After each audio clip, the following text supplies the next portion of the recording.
Dnes je krásny deň a my vám hráme len to najlepšie. Počúvaj, ako to máš ty v robote? Tiež tam máš taký malý plat? Čo ja viem. Mne sa zdá v poriadku. Nesťažujem sa.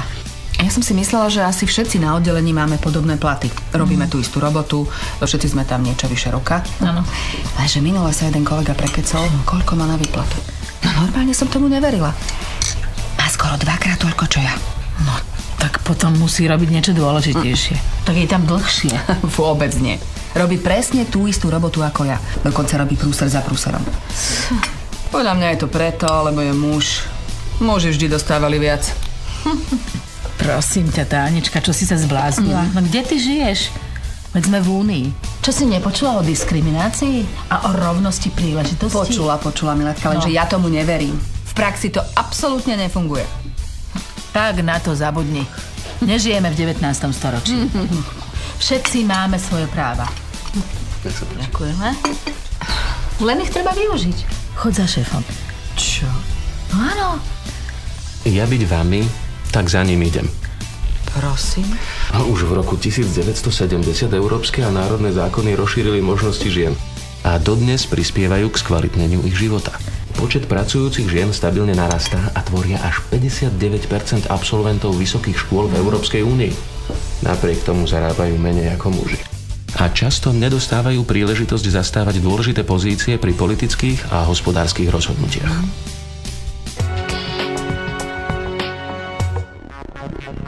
V roku 2009 bol na Slovensku až 24% rozdiel medzi platmi mužov a žien. Tento rozdiel odzrkadľuje aj skutočnosť, že ženy majú stále znevýhodnené postavenie na trhu práce, čoho príčinou je napríklad vyšší výskyt neistých zmluv, nedobrovoľná práca na čiastočný úväzok a pretrvávajúce horšie finančné, ale i spoločenské ohodnotenie tradičných ženských povolaní.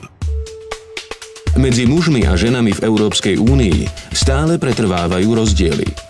Miera zamestnanosti žien sa zvyšuje, no stále je nižšia ako u mužov. Navyše ženy aj naďalej zarábajú v priemere o 17,4% menej na každú odpracovanú hodinu. Nerovnomerné je aj rozdelenie zodpovednosti v rodinách či riziko chudoby. A aj v dnešných časoch sú ženy prvotnými obeťami rodového násilia či predmetom obchodovania s ľuďmi. Článok 6 Amsterdamskej zmluvy hovorí, že Európska únia je založená na princípoch slobody, demokracie, rešpektovaní ľudských práv a základných slobôd. V roku 1997 doplnili členské štáty článok 13, ktorý udelil spoločenstvu kompetencie podniknúť príslušné kroky v boji s diskrimináciou založenou na pohlaví, rasovom alebo etnickom pôvode, náboženstve alebo vierovyznaní, postihnutí, veku alebo sexuálnej orientácii. Preto pri uplatňovaní svojich práv nie ste samé. Na vašej strane stojí Európska únia. Presadzuje boj proti diskriminácii a násiliu páchanému na ženách, prináša rodovú rovnosť, pomáha zosúladiť pracovné povinnosti s domácimi a podporuje podnikateľky. Ak sa rozhodnete podnikať, máte v Únii silného partnera. Podnikateľkám rozbiehajúcim malé firmy poskytuje rady a kontakty. Prostredníctvom Európskeho sociálneho fondu môžete absolvovať rôzne školenia a na portáli venovanom podnikateľkám nájdete podporu a partnerky v rámci vlastnej krajiny i celej únie. Nedajte sa zastrašiť a neignorujte diskrimináciu z hľadiska rovnosti v zamestnaní, zneužívanie ani obťažovanie. Obeťou môžete byť vy samé či vaša kolegyňa. V oboch prípadoch je dobré poznať a uplatniť svoje práva. Ako zamestnanec máte právo na rovnaké zaobchádzanie v zamestnaní, brániť sa prejavom diskriminácie na základe pohlavia, na pomoc od organizácie, ktorá podporuje rovnaké zaobchádzanie a môžete podať sťažnosť prostredníctvom právneho alebo administratívneho postupu spojenú s trestom pre diskriminujúce osoby. Ako zamestnávateľ v Európskej únii máte povinnosť zabrániť diskriminácii na pracovisku, poskytovať rovnaký prístup k zamestnaniu vrátane podmienok náboru zamestnania a povinnosť používať rovnaké kritériá odmeňovania práce.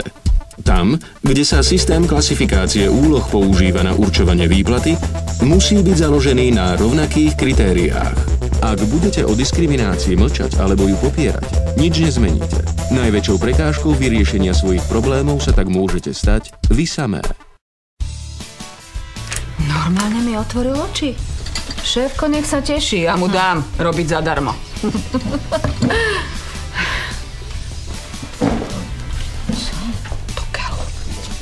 Tam je môj šéf, čo tu robí? Tak do toho. Všetko mu pekne povedz.